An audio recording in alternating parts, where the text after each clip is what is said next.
Turning our attention to the home leg of the Ashes series after a bit of disappointment over there in the UK. What are our prospects and how can you see things unfolding here at the Gabba for the first test? Yeah, look, I'm hopeful. I mean, it's not going to be easy, but we're not that far off. You know, like we just fell short at Trent Bridge. Durham was a game; it was very winnable. You know, so and the Oval in the last test was obviously close, and we were in the game for a long time. So we just need to find that consistent batsman, I think, that's going to punch out big scores like Bell did for England, and then in crucial moments, I think, you know, Peterson scored runs for them, you know, at times when they were needed, and they won critical times in a lot of matches. So if we can do that and stay in the contests a bit longer, you know, we're a big chance. I mean, again, England are coming to Australia now with expectation as well, and we're not expected to win. So I think that's a good position for us to be in, as we're not that far away. I mean, I know we lost 3-0, but in those games we weren't towelled up, so to speak. And, you know, look at Old Trafford, without bad light and weather, we were a big chance of winning that game. So, but we've still got to get better. Our batting has got to get more consistent, and and we've got to give our bowlers you know, some more rest time rather than them having to back up so quickly all the time. So, but yeah, there's plenty to be positive about and hopeful. I mean, we can only get better. I'm not sure they're going to get much better, particularly out here. One of the, I suppose, shining lights was one of the guys that you used to play against in Chris Rogers. From a left-handed opening batsman's point of view, that must have given you some pleasure.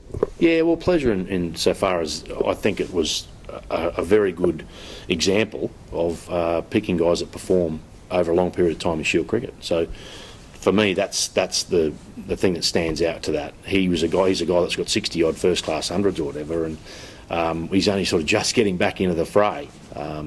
So look, that's the pleasing thing for me. And you see the older guys like that have performed. Ryan Harris, a hardened professional that, you know, has been around for a long time and had to do the hard yards through Shield cricket, take bags of 5 wickets, firstly in Adelaide and then move up here. So, you know, those sort of guys, not surprising they perform well because they've done it in our domestic competition for a long period of time. So we go back not, you know, too far before that. The same thing about the last crop of players. All of those guys were hardened first-class cricketers that scored big runs in Shield cricket or took lots of wickets in Shield cricket. So there's a clear message there for me.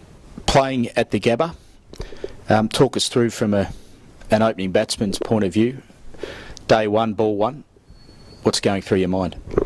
Survive, because the wicket's a little bit different in Shield cricket than it is the Test match. Generally, there's a bit more life in the Shield wicket. But yeah, look, it's a great place to bat. I mean, for many years, you know, batting there was always a challenge, but it is everywhere you go. The challenges there are the ball bounces and it seams. I mean, on day one, generally at the Gabba, the ball seamed so much that if you played the line, it was very difficult to get a nick.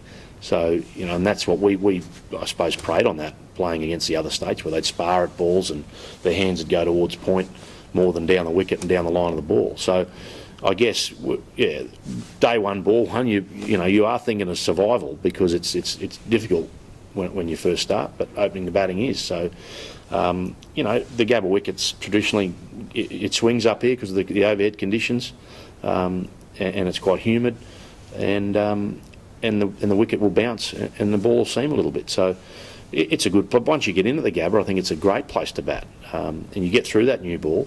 Day two and day three, traditionally the wicket gets a bit quicker, and those nicks that you weren't nicking on day one because the pitch was a bit slower, you're starting to nick them. So we often thought, you know, batting first up here was a good thing because the wicket for the bowlers on day 2 and 3 got a bit quicker, and those nicks, they wouldn't miss them by so far. They'd actually nick the ball.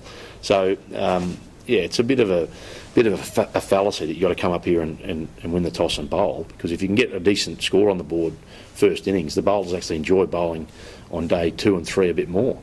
And what's your approach to, say, driving and leaving the ball at the Gabba?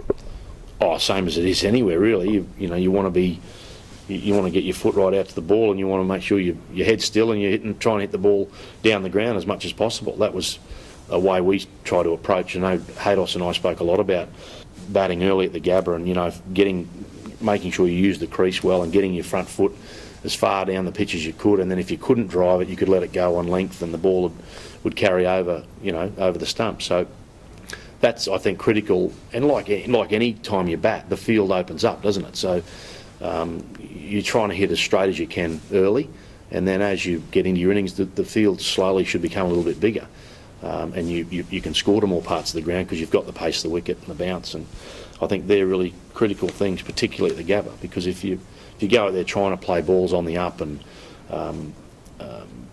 playing away from your body here, that's just a recipe for disaster. And when we learnt that as a bowling group, sitting in the slips and you're waiting for nicks all the time because you just know they're going to have a crack at them.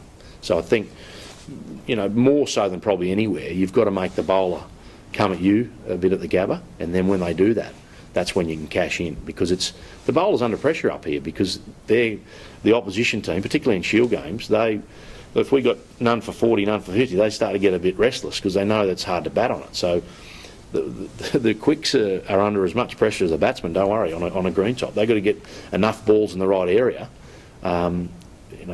Heaps of times I've heard conversations going on in the background of opposition teams, and they, oh, Jesus, they're already 80, and look, it's a minefield, stuff like that. So bowlers still got to bowl well.